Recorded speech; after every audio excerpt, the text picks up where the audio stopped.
Искам да поканя тук при нас господин Венцислав Тотев от Столето, който ще ни разкаже за ползите от коленната поза на седене. Заповядайте.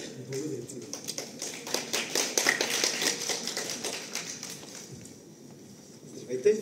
Както разбрахте, казвам се Венцислав Тотев и съм представител на Столето БГ. Ние сме семейна фирма, която се занимава с производство на столове от над 20 години. Преди 2 години разбрахме за коленната седяща работна поза и от тогава се занимаваме с производство само на коленни столове за активно седене.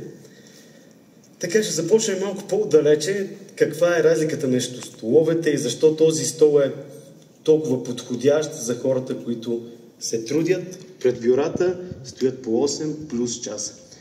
От мен никога няма да чуете, че офис столовете, които са от по 1500-2000 лева, са неудобни. Напротив, тези столове са изключително комфортни, но проблемът е, че създават максимално удобство за това тялото да се отпусне и с времето мускулните групи, различни мускулни групи стават лениви.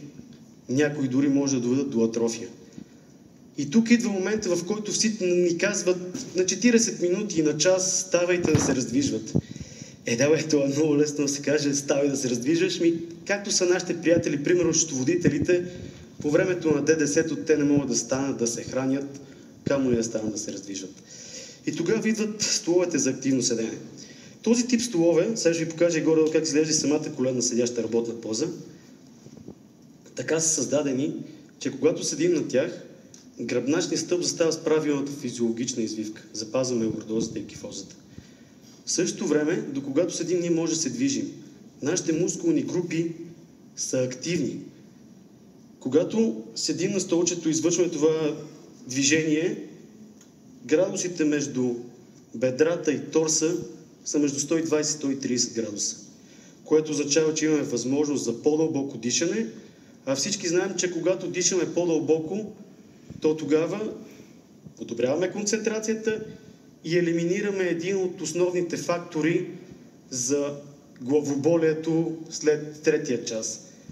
Столовете за активно седене могат да бъдат, както е този базовия, могат да бъдат снабдени с облегалка или с облегалка и подлакътници. Това зависи от хората с каква продължителност ги употребяват. Столчето, което е без облегалка и без подлакътници, се препоръчва за активни хора, за спортисти, за деца. Когато един човек обаче е свикнал да седи с поза с карида 30 години изкривен, аз го обяснявах така и на някои от вас, които се срещаха отвън на щанда, е хубаво да има облегалка, за да предразположи тялото към това да се отпусне. За да не се стресира, имаш много хубав гръбнак, помниш ли майтата? За да не се стресира самото тяло. Ако един човек, примерно, не е тичал джогинг 30 години и изведнъж реши да почне да тича, вероятността на следващия ден да има мускулна треска е огромна.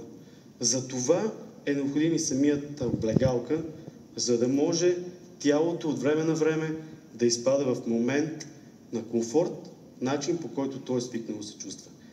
Когато седим на тези столове, ние заздравяваме мускулната група. Заздравяваме мускулите както на кръста, така на целият гръб. Мускулните групи са неактивни. Те са уросени.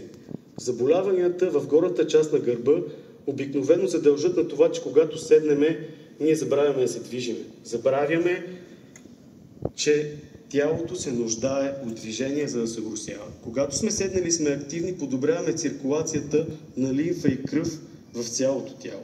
Подобряваме дишането, подобряваме концентрацията. Това е за столовете на активно седене. Преди малко ти не искаше да седнеш да ги пробваш. Сега е твоят момент. Няма време. Вярно, нямаше време. Наистина доста движение ти седа. Моля те да седнеш. Карам го да седне, за да видим усмивката, която обикновено се показва при хората. Както забелязвате, гръбначният стол веднага застана с правилната извивка. При все, че аз съм леко... При все, че по принцип съм леко изгърбен, са ми казвали, а сега предизвика комфортно. Това е втория стол, на който сядам. Преди това там в фоайето също седнах на един стол и със самото... Сега да не... Помним всички усмивката. Да. Хубавото е, че той в момента, както седи по този начин, той несъзнателно, неговото тяло се опитва да запази баланс. Когато тялото се опитва да запази баланс, се движи горната част на раменете. Ползата от телефоните, особено при децата, когато се сгъва, се избягва, защото се търси баланс, търси се центъра на тежестта и самата точка. По този начин, освен че държиме раменете изправени, държиме гърба и в същото време и главата застава в правилната позиция за тялото.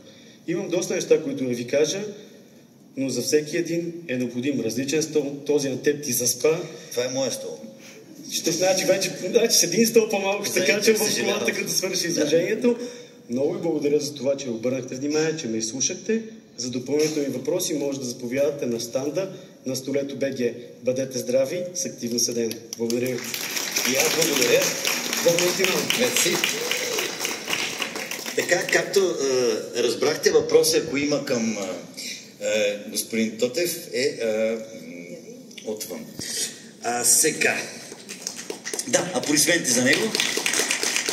Действително много удобно, не е лъжа. Фотограф може ли още снимка? Нека да стане хейтер. А сега, докато тече снимката, след неговата презентация, е време да чуем още една вдъхновяваща и въздействаща история